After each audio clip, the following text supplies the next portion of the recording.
I always just want to be on the water, no matter what I'm doing. I want to be on it. It's my church. It's what I tell people. It's peace, it's tranquility, it's everything that just makes me feel happy. For David Alviar, water is peace and tranquility. But it is also fear and foe. We've shivered throughout the night, been miserable throughout the night. We hate the nights. It is the setting for the sport that became his calling. A sport that led him to test the limits of human endurance. Won't be cold. No one mentioned that. It's all cold out here. A sport he was first exposed to through love. In 1997, his older brother proposed to his girlfriend, a Stanford rower, by presenting her with a new boat. When she pulled off the sleeve on the boat, she saw its name was Marry Me, Janet. My brother appears, and that's how I learned about rowing to begin with. So UT, I see it, and I'm like, I know about that. I want to do that. In 2005, as a sophomore with no experience, David joined Texas Crew and made the varsity squad almost immediately. 1 year later, a new crop of rowing hopefuls arrived. He was a varsity member on Texas Crew, and I was the novice, like just going to Texas Crew for the first time, decided to walk on. I had kind of like a contract with myself that I don't make friends with novice rowers because chances are you quit. So we had just waves of people join, and then you wouldn't see them a week later, and that was the expectation. So I'm like, he's not gonna last. And before I knew it, he started sticking around. He basically lived and breathed rowing. It's really what brought us together. So there's a lot of history in it, in that we were both in the same boat together. We went to the same practices. We're pushing each other to go even further and to be better at it, and go harder. So in the beginning, it was definitely a huge part of what brought us together. We finally started dating senior year. At that time, it was very secretive. Like, neither one of us was out. I was starting to go through the process. David was a little bit more reserved with it, but we had both found each other, and we had grown so close that we felt comfortable confiding in each other. And then from there, we ended up getting into the relationship. After college, David and Stanley moved to Houston together, where they both became teachers. While Stanley was content to move on from rowing, David filled the void by joining the Rice University crew team as a volunteer coach. It was there, in 2013, a fellow coach presented him with a challenge he couldn't pass up. So the Talisker Whiskey Atlantic Challenge is a 3,000-mile boat race. The race started in the Canary Islands. It's off the coast of Africa, kind of near Morocco. And then it's 2,650 nautical miles in a straight line to Antigua in the Caribbean. I accepted to do the race almost immediately. I'm like, great, this is Mount Everest of rowing. I got to do it and check that off the bucket list.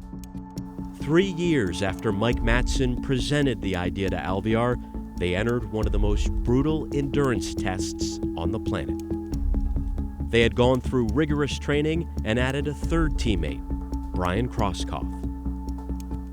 The trio dubbed themselves the American Oarsmen, and in December of 2016, they set off for Africa and the starting line. But before the race had even begun, the team ran into a number of obstacles, including replacing meal rations confiscated by Spanish customs and dealing with the loss of a crucial piece of equipment. Our major issue right now is our auto tiller, which is in charge of our steering, is currently out. Our auto tiller was broken. Basically what that meant is we found out very early on in the race, like the first time we went in, that we wouldn't be able to have automatic steering, that the whole steering of the whole trip would be by hand. Imagine a plane without an autopilot. They no longer had the tool that would keep them pointed directly towards the finish line. Despite the issues, the crew embarked on their cross-Atlantic journey on December 14th. Our boat is all packed up.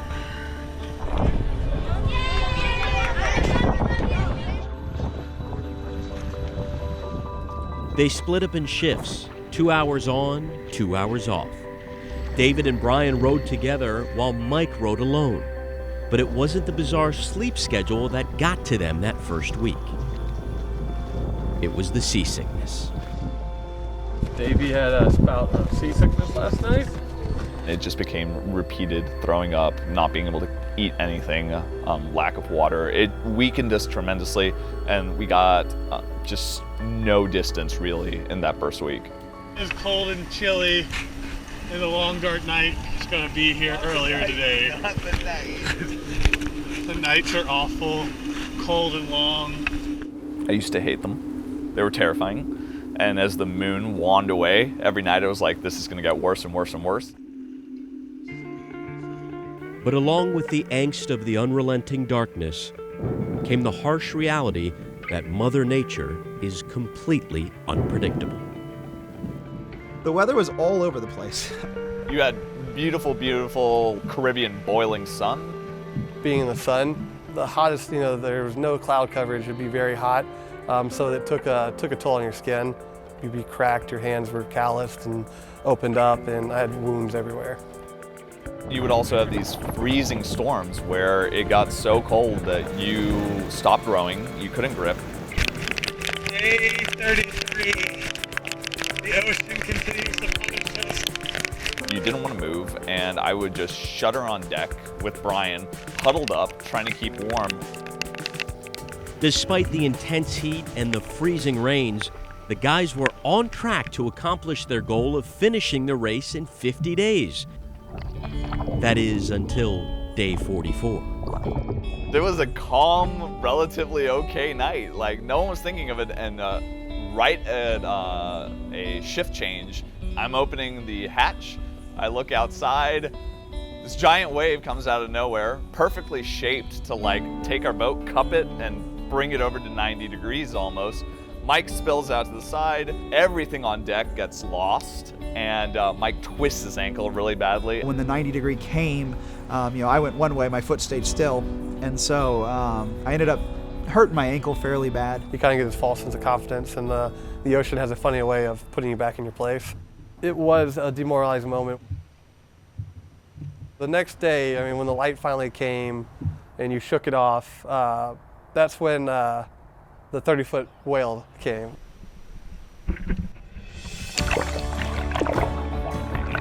And you saw the beauty again, and it kind of just revived us. Gigantic sea turtle.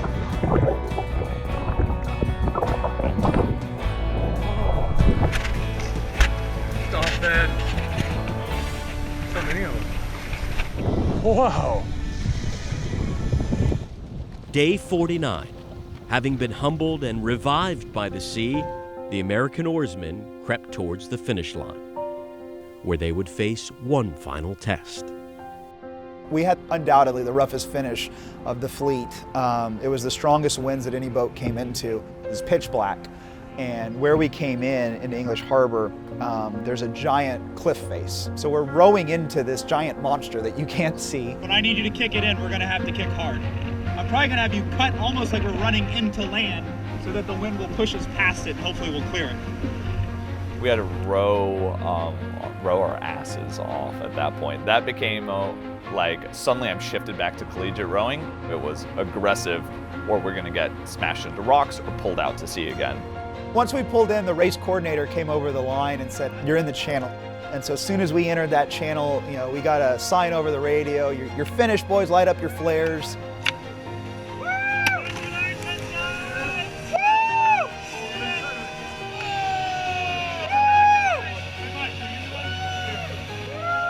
We make it into the English Harbor. People are launching flares, seeing all these massive mega sailboats there, and there's this total suspension of belief. Like, I'm here. I've arrived. Excellent, thank you. I touch land, I wobble like crazy. I think the whole earth is moving. I snap out of it and immediately know what I had to do next, so I was focused on my next mission.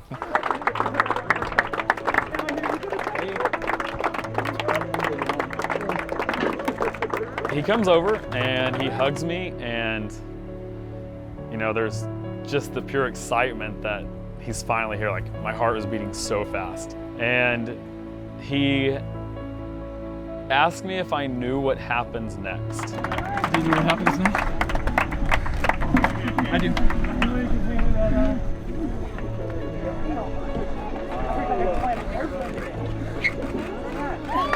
Will you marry me?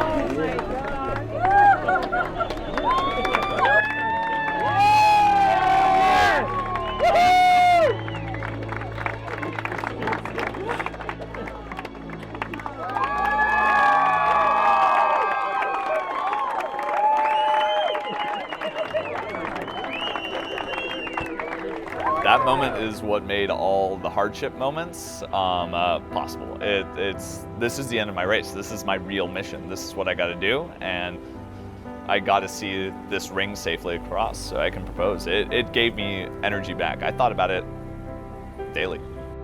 Since rowing is what brought us together, and rowing is kind of what created this bond between us, it means a lot to us that we somehow bring rowing into the whole idea of, you know, our engagement and our relationship.